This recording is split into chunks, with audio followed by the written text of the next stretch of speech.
Thank you, Swati. And a big round of applause, ladies and gentlemen. We have a very interesting panel. In fact, joining us today, Dr. Sangita Reddy, Ms. Archna Vyas, and Meera Rajput Kapur. Welcome. Hi. Thank you.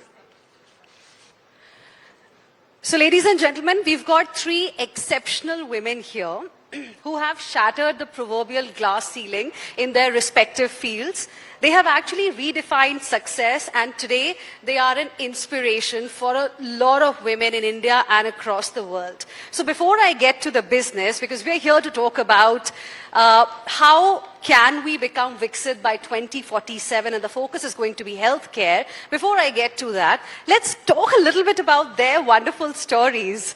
Let's start with you, Dr. Sangita Reddy, youngest daughter of Dr. Pratap Reddy, who literally revolutionized the entire healthcare system in India. And you have carved your own distinguished path in a family of doctors. Tell us a little bit about the challenges you faced and where you are right now. How is it like?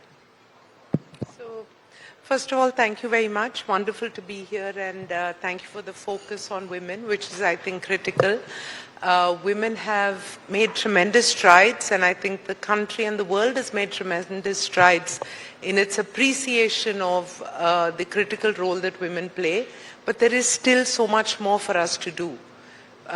With just 35 to 40% participation, labor force participation of women, such a long journey still ahead of us, and scary statistics from the World Economic Forum and McKinsey saying that it will take us more than 150 years to reach this equality, but inspiring and enthusiastic responses from women in self-help groups, women in MSMEs, women in industry that I had the privilege of, interacting with.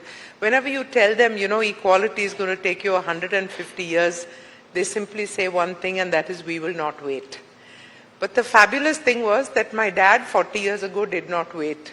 He brought his 4 daughters into healthcare and into the business, and I think we grew up hearing, so sad, Dr. Reddy, he only has 4 daughters.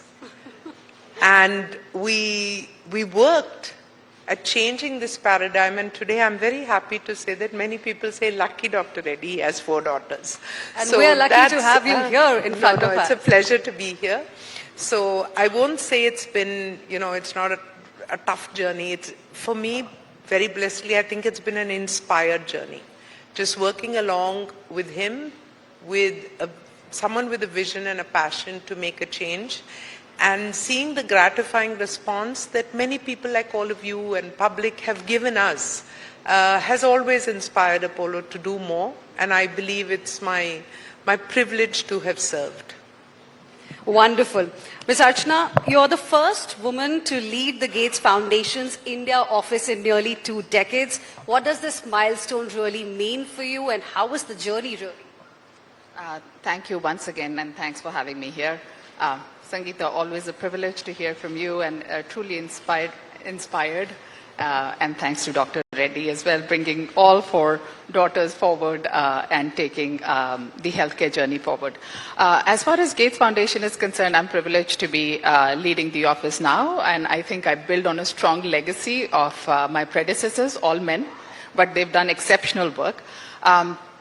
The foundation has been in India for close to 25 years.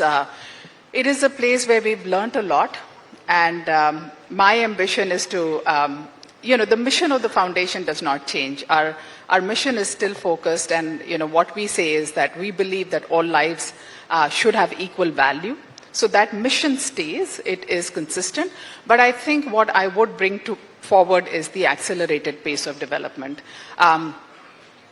The fact that we've been in the country for more than 25 years, I think India's trajectory and India's own ambition has changed. We have a Viksit Bharat vision of 2047. The foundation, not many would know, but I can tell you that last year our chair announced that the foundation will have a life of over the next 20 years. In fact, the foundation will sunset by 2045, coincidentally aligned with the Viksit Bharat vision of 2047. So what we are bringing forward pretty much aligned with the country's vision of an accelerated pace of development. So we are we're urgent to see that people should have a healthy life, people should have a productive life. We work with poor and vulnerable people who are disadvantaged, and therefore our pace will be faster to see them get better health, to see them get better financial services, even in agriculture, that farmers and small landholding farmers should have better productivity, they should have better profitability. So the areas that we work in, we will work alongside India and aligned with national priorities to see the progress. Thanks. Fantastic. We'll of course be delving deeper into the initiatives that you plan to take in just a bit. But before that, Ms. Mira Rajput Kapur, a Delhi girl who I believe loves Mumbai more than Delhi, married into a family of some of Indian cinema's biggest icons, also carved out her own vibrant entity. How did that happen? Where did that idea really come from? Good afternoon, everyone. It's a pleasure to be here. And I must say, Dr. Reddy, I'm part of a family of girls. And your family has always been that poster family of a family of girls taking the legacy forward. So I'm really privileged and honored to be here with you and you today. I should add, even I'm a family of girls, by the way. That's lovely. Coincidence. I think that itself is testament to the fact that women can do anything. My journey from Delhi to Bombay, I think women play various roles in their lives, and I feel that we have to be proud of the roles that we play. It's almost like a feather in our cap rather than something that's stopping us from chasing our dreams, following our ambitions, dreaming big, dreaming unrealistically sometimes. For me, I think identity is a very strong part of who I am, my own identity. But I feel I'm very proud to have an identity that values all the relationships that I have as well. And I think that's what's made me who I am today.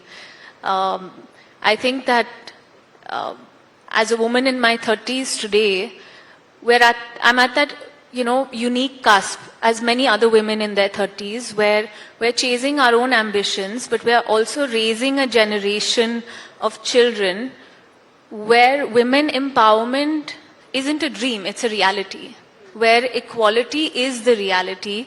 So they don't think that they need to find equality or empower each other or find empowerment. And I think that for me is a personal goal aside from my ambitions. But I think, seeing a generation of children where they are the same. They have the same dreams, the same drive, the same mistakes. And sometimes if, you're telling your child, don't hit your sister, but, don't hit a girl, but you should tell her not to hit a boy. And it really did make me think that they don't come from a space where there is any difference between the two of them. And I think our generation has that responsibility to raise a generation of children and leaders of the future where equality is a baseline. Interesting. And before, of course, I get back to the issue of Viksit Bharat, one quick question. Did it ever really tempt you to also perhaps try working in films? Because you've got like the entire family, you're surrounded by amazing film stars. I agree. And you look the part as well. I am part of a very talented family. And I think I admire them and their drive so much. And seeing it in such close quarters has made me understand that there is a lot of skill, a lot of hard work, a sense of relentlessness that is required to hone that craft and that art. And to take it very lightly would be a disservice to the art form in itself. And I think I was cut out for something different. So I'm very happy to be the audience in the family. Okay, but you never wanted to even try?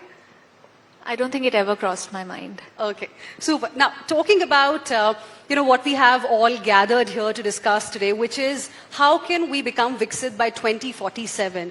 It's a goal that the leader of our country has talked about many a times, and all our policies are now focused on ensuring we achieve this goal on time by 2047. So this question is for each one of you, one by one. I want to ask you, what is that one thing really that India must achieve for it to truly become Viksit by 2047 in your area of interest or your area of expertise? Let's start with you, Dr. Reddy. So I think I have to give you the expected answer. We cannot become a Viksit Bharat before we become a Swasth Bharat. So we need to get our Health Act right first. And I'm not just saying this because I'm in healthcare. Data has proven time and again that every rupee or dollar that you put into healthcare gives you a 5x return in terms of productivity gains or in terms of saving of taking care of people who are unwell or the DALY or the disability adjusted life years.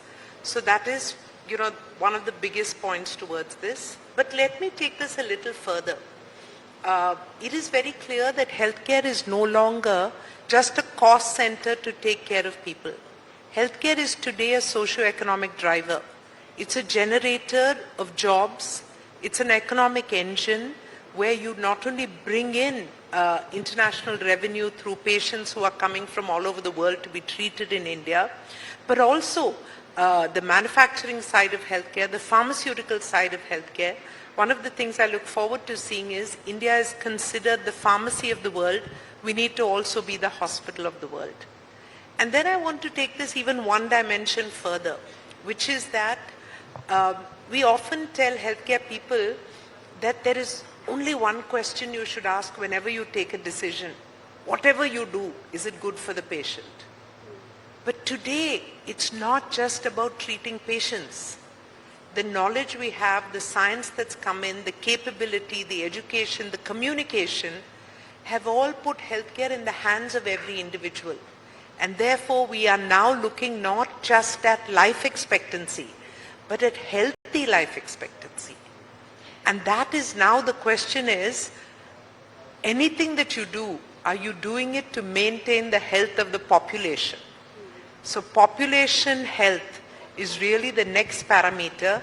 And I want to add that yesterday actually we had this large summit of the Healthcare Federation, Nat Health, and Bain came out with this report which said that a healthy country can actually save $1 trillion of our economy by the fact that you bring in productivity of people.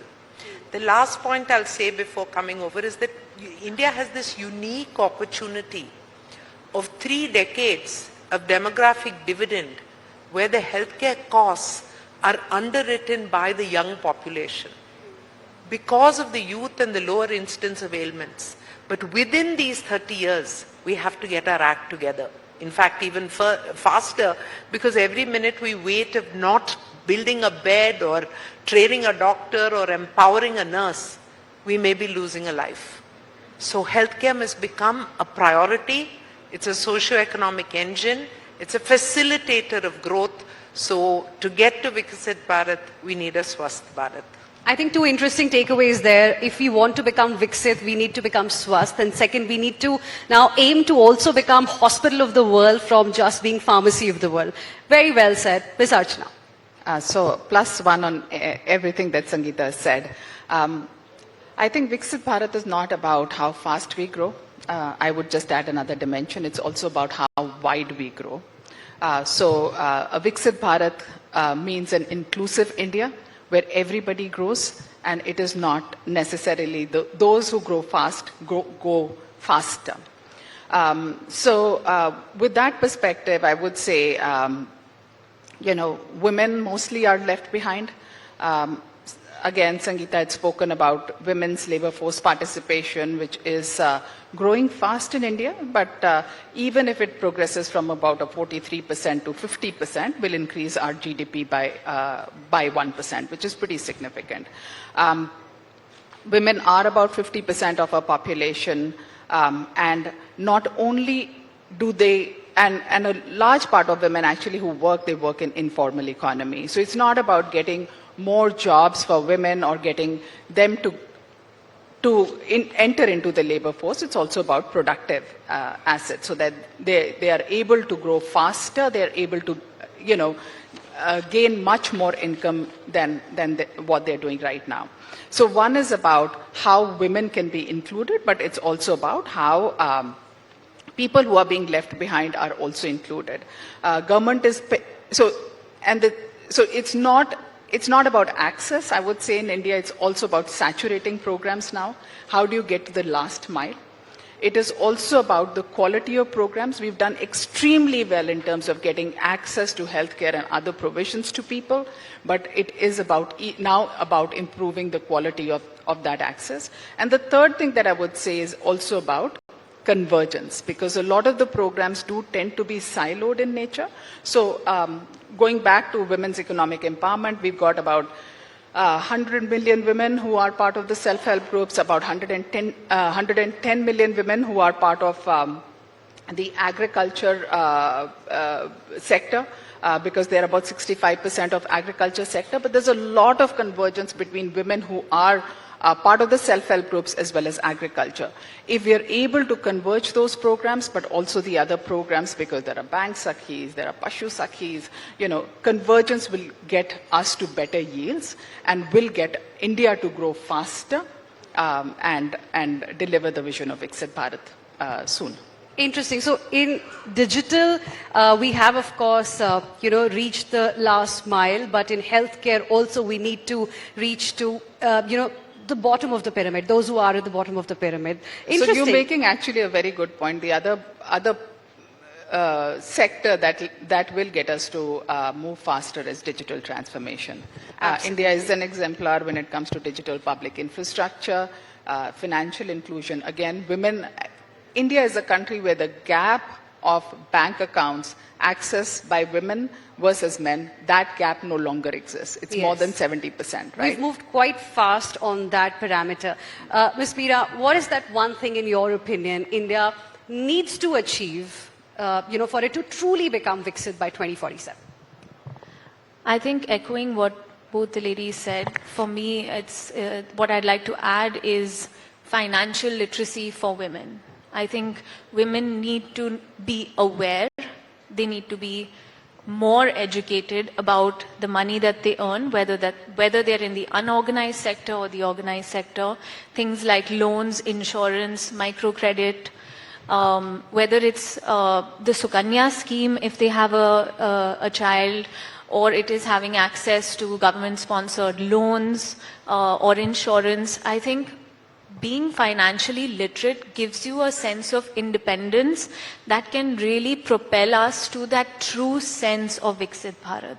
Right now, when you look at a household, we need to have the power dynamic absolutely equal from that ecosystem in itself. So if a woman is going to earn, she needs to know how to invest that money, how to spend, how to save, and then how to run her household, her family, educate her children, start a business. So whether she is a householder or she is a leader of a business or she is part of an organization or a team, she needs to be in control of that money.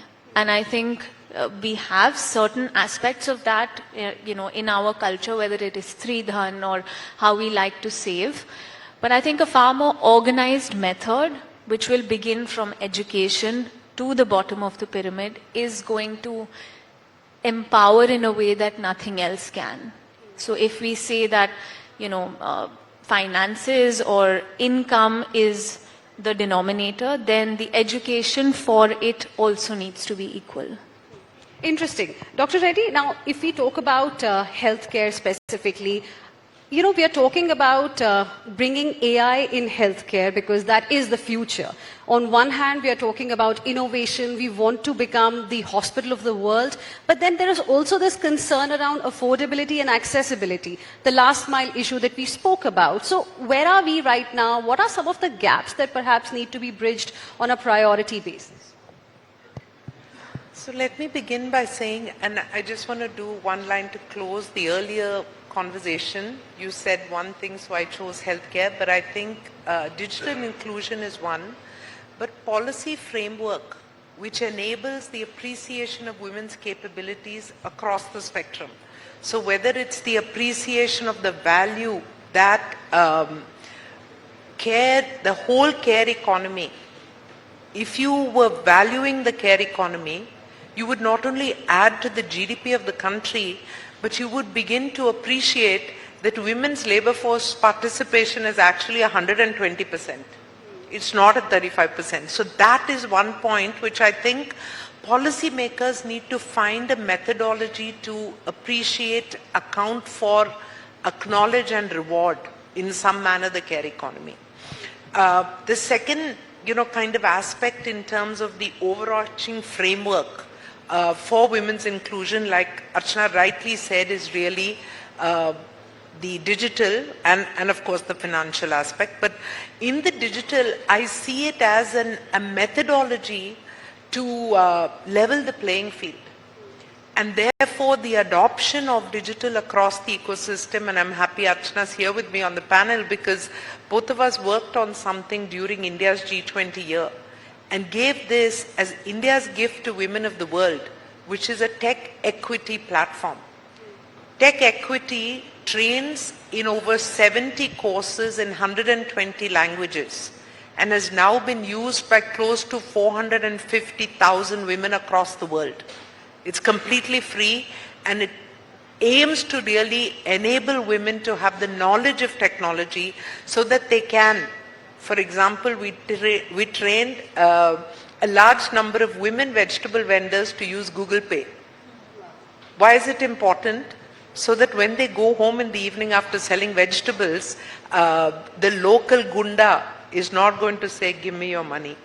While it's so easy for all of us, for them, it is life-changing. It's life-changing that every day this was the threat they had to face. They would take different routes to go home to avoid those people. Now they say, money's not with me. It's in Google Pay or it's gone to my bank account. Things like this are transformational to their lives. So that's why I'm very, very excited about technology. Now quickly jumping to your technology, AI and healthcare point. See, 1.4 billion people, care for this is not easy and simple.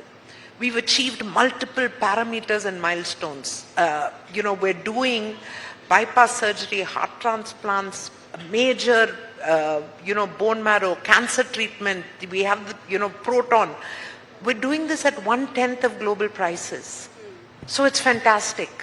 But then there is so much more to be done in terms of the underreached. And here, Prime Minister's vision of Ayushman Bharat, the lower socio-economic strata has access to fantastic level of care. Your last budget, people over 70 now have access to care. There is still the missing middle. 80 million people of the missing middle who are not poor enough to be eligible for Ayushman Bharat, not rich enough to afford private insurance, are still left. We need to cover them. And 50% of those 80 million are women. But I'm saying cover the men and the women. We must practice equity on all sides. But then moving forward, once we've done that, is to take, after you've enabled access to care, you must make a hero or a heroine out of primary care, preventive care. Find the problem early. And here I must say that it is sad, but women often bring their health problems to hospitals much later than the men. When you find cancer, there is a more likelihood of finding stage 3 and 4 cancer in women than the statistics which show that we detect for men in stage 1 and 2. These statistics must change. We must detect cancer early for everybody. When an individual is having a bypass surgery and clearing up 5 vessels in their heart, the question in the mind is, where was this person when his first vessel got blocked? What could we do to empower them to not have this problem? How do I avert a heart attack? So this, I think, is the realm of, and AI enables this. Our cardiovascular risk scoring, built on the data of 11 million customers, longitudinal data, is picking out vulnerable populations. I began with saying 1.4 million is tough. If you can first apply risk scoring across the population, you will then isolate vulnerable populations and focus on those so that your money is well spent and your return on that in terms of good health gets a non-linear growth in terms of outcomes. Absolutely. So there are many, many such things. I can go on. This is not a health thing.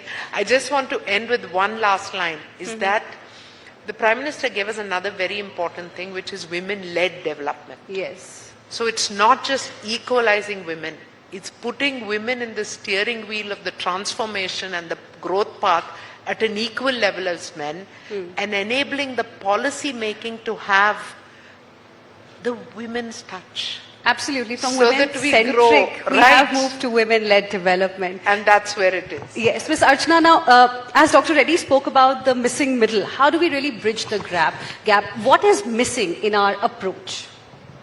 A lot has been said by Sangeeta. I think as far as, we are concerned, a lot of our work actually tends to be focused on health. And she spoke about primary healthcare. So, when it comes to rural settings, the primary healthcare tends to be the first port of call. I think that needs to be strengthened. Government has put in a lot of effort. Even if you look at states where we work in, which is Bihar, Uttar Pradesh, there is immense improvement in maternal mortality and child mortality. So I think we need to be continuing to build that path of strengthening primary healthcare. But at the same time, access of other provisions, which is not necessarily healthcare-led, the points that I made earlier, which is around making sure that we go beyond access to quality improvement, beyond access to making sure that there is convergence. I think those would help us to get to the missing middle.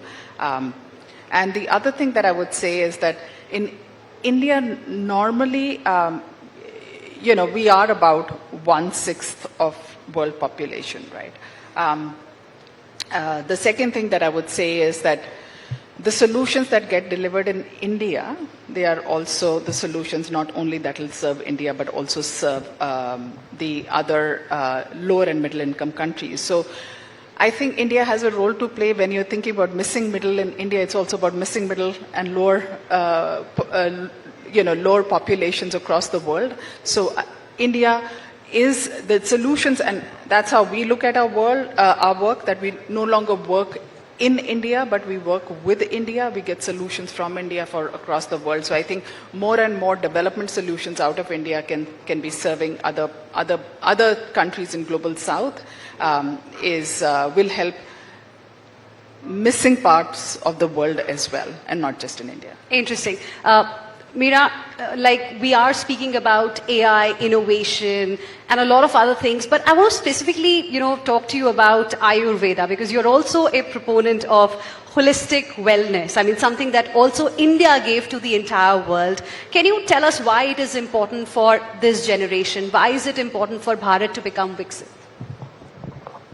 So Ayurveda translates to the science of life, and it's been a passion of mine, and I've come to realize as I've studied it that Ayurveda is a way of life. Yes, there is a diagnostic side and a prescriptive side, but more than that, it is a way of life, and it integrates into our life so seamlessly, whether it is our eating patterns, our sleeping patterns, what foods suit which body type, what kind of meals together will aggravate or pacify a particular condition, whether it's acidity, it's sluggishness, excessive sleep, being very restless in your mind. And I think it really enables one to understand oneself. And I think for the generation that I'm a part of and going forward, in fact, everyone, to know oneself is the biggest asset you can have. And if you want to lead a long and healthy life, you should be able to understand what works for your body, what works against it, what triggers your body, and what can compound over a period of time to evolve into disease. So it's more of the preventative side of healthcare before you actually get into an active problem. And it is very, very empowering. It is thousands of years old, and it may not be proven with data the way that we would like to consume today, but the fact that it has been time tested in itself is a different kind of metric for it to be proven. And I have seen it for myself, whether it's a pulse diagnosis or a tongue analysis, it asks you to think how you are feeling. If you are feeling too sleepy and tired in the morning, or if your thoughts are racing too fast, if your skin is very dry and your hair is falling off, those are simple signals for you to get back into a state of balance. And I think it's time we appreciate what India has given to us and what Bharat has given to us. It is part of our culture, it's part of our tradition. And if we are not proud, somebody else will take it, package it, and give it back to us. So it's about time we value what we have in our tradition and our culture, and it is part of our traditional health system. So why shouldn't we take what we have, integrate it with the processes of AI and the processes of, conventional healthcare, and use that to create a new, unique system of healthcare that works both at a cellular level, at a mental level, while honing a method of healthcare that has been made for this body type, in this geography, keeping in mind the temperature and the weather systems and the soil and the kind of, heat or humidity that we are used to. It's 3,000 or 5,000 years old. So it has been made for our body type and our genotype. So let's now use that to create that system of healthcare that naturally works for the Indian body. So I think to be aware of Ayurveda for all Indians today, regardless of age, is to have, a real, it's a little prize that you have. It's a little, gem, and we should learn about it. If it's not the method you'd like to diagnose or, prescribe, Right. just think of it as simple tips to integrate into your daily life. Absolutely. Very well said. And I'm completely out of time, but thank you very much, all of you, for joining us here today on this interesting discussion on what's really needed for India to become Viksit by 2047, especially in the healthcare sector. Thank you very much, all of you, for joining us. Thank you, ladies, for the thought-provoking conversation, for breaking the glass ceiling and carving a path for everyone else. Hina, I request you to please honor our guests with a token of appreciation. A big round of applause, please, for our phenomenal panel and my colleague, Hina Gambhir.